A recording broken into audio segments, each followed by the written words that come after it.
Hello and welcome back. I'm Nicole, a cottage witch, and today I'm going to go through some of the herbalism type things, herbalism and herbalism adjacent, that I did in January. So one of the things I made, finally, after having a package of these ingredients for 2 years, I finally made elderberry syrup. So I had gotten a witchy box that I think is now defunct in Canada because the creator posted a few weird things on Instagram and disappeared. So it seems to not be a thing anymore. But prior to that, in one of her herbalism boxes, she'd sent out a packet of elderberries with rosehips, cinnamon, and black cardamom that I needed help identifying because I'd never used black cardamom before. But and I had to crack it open to see what the inside looked like, but yeah, it's pretty cool.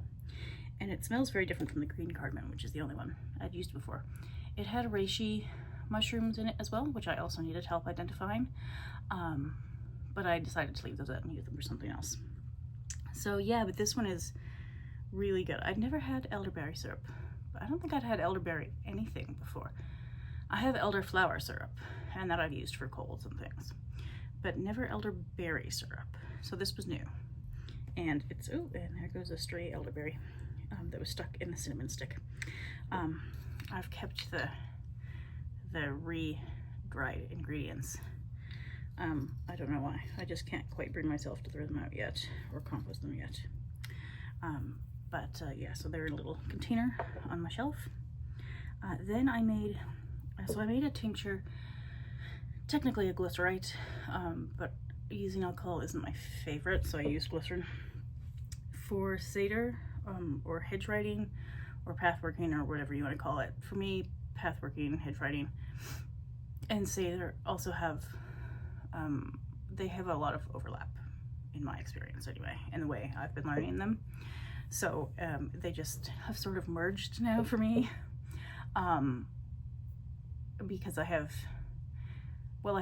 a variety of different ancestral lines, and so I've been doing a little bit of research into different types of spirit work and connecting with plants and things. Mostly it's plants that I try and connect to, and it does vary by culture, which is pretty interesting.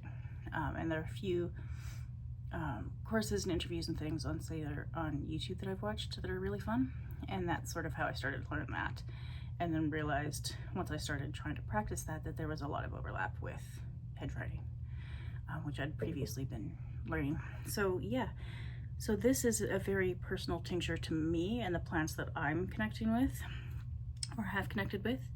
Bearberry is far and away the main one in this. It's lovely and pink. Not because of the Bearberry, because of the Rosehips and Saskatoons and Elderberries. It's a little, there are very few elderberries. Oh, and Rowan. I think there are about 3 Rowan berries in here, very, very few. Cedar, wild rose petals, and hips. What else? Burdock root, horsetail.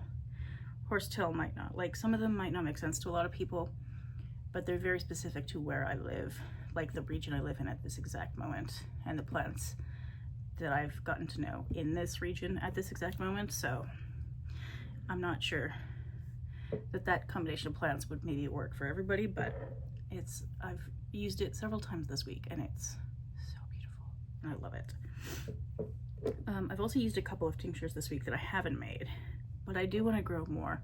My balcony might be like half St. John's wort this spring because I have a tincture. Well, I have a couple of tinctures with that in it, which I could only use in very tiny amounts because I am on other medications that if you take too much, you can end up with really unpleasant side effects.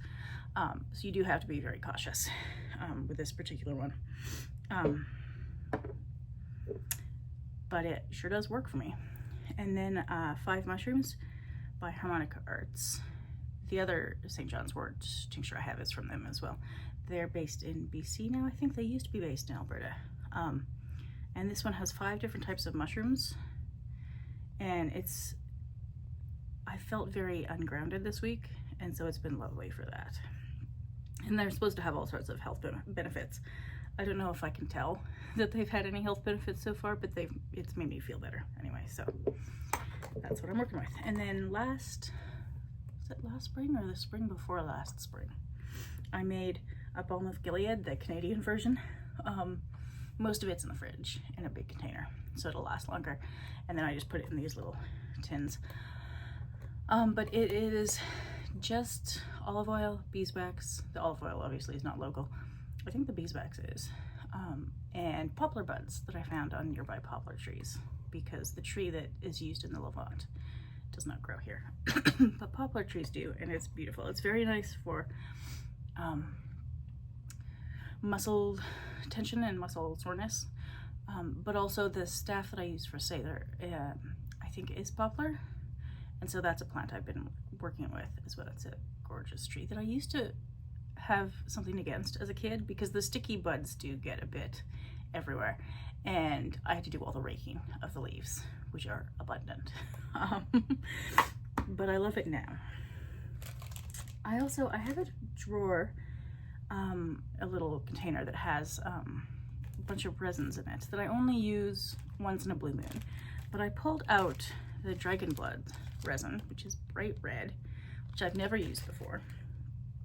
And it's actually on my little oil warmer right now, and is lovely. It's beautiful. It's very powerful. I love this one. I've only used it like twice now, but I like it a lot. And then pine resin, which is just in this little bag.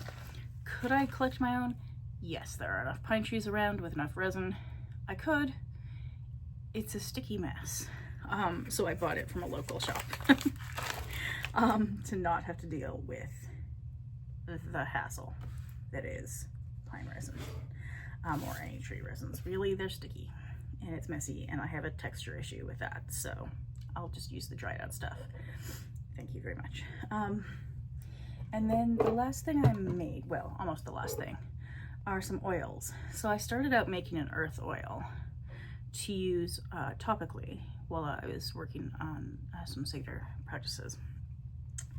And that is in this big container that has bearberry as well, is the main ingredient in this, but it also has cocoa nibs, burdock root, plantain, horsetail, pineapple wheat, ground ivy, and some little bits of black tourmaline.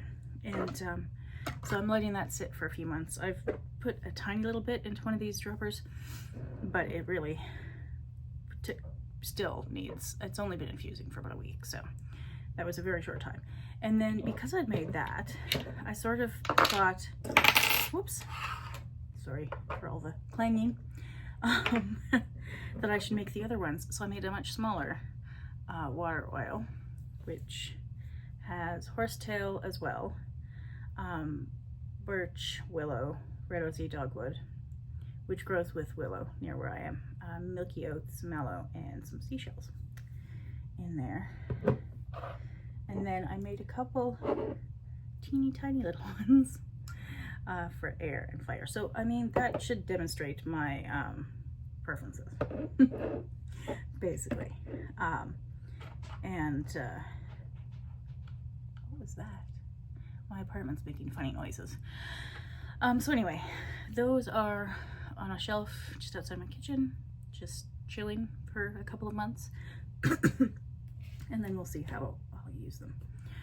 But yeah, I knew I wouldn't go through a ton of the air and fire ones, so I just made a little bit to see if I like it. And then the last thing I'll mention, sorry, I'm making a mess. The last thing I'll mention is, so I can't remember which video it was, but Rachel from Second Thoughts About the Mission, her daughter had made an altar to a musician who I was reminded of the other day and then forgot again. Whoops.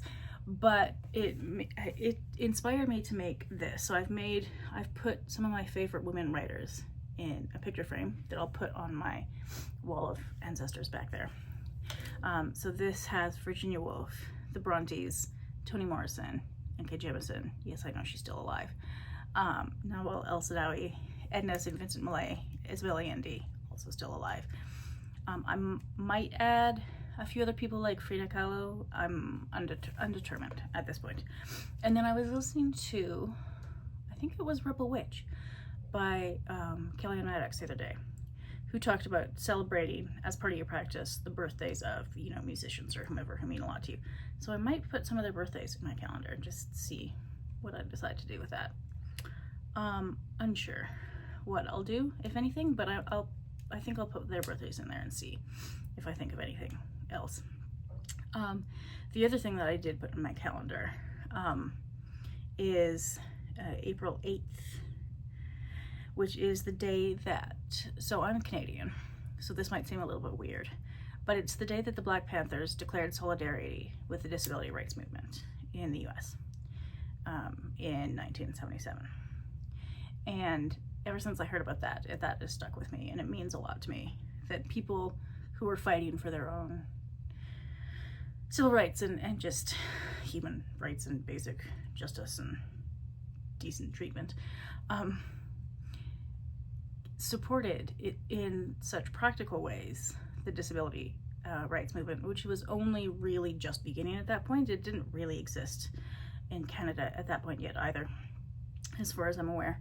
And it was a baby movement. They didn't know what they were doing, and they needed some support, and the Black Panthers supported them in really practical ways, like bringing sleeping bags and food and helping them get medications and mobility aids and stuff when they were doing a sit-in.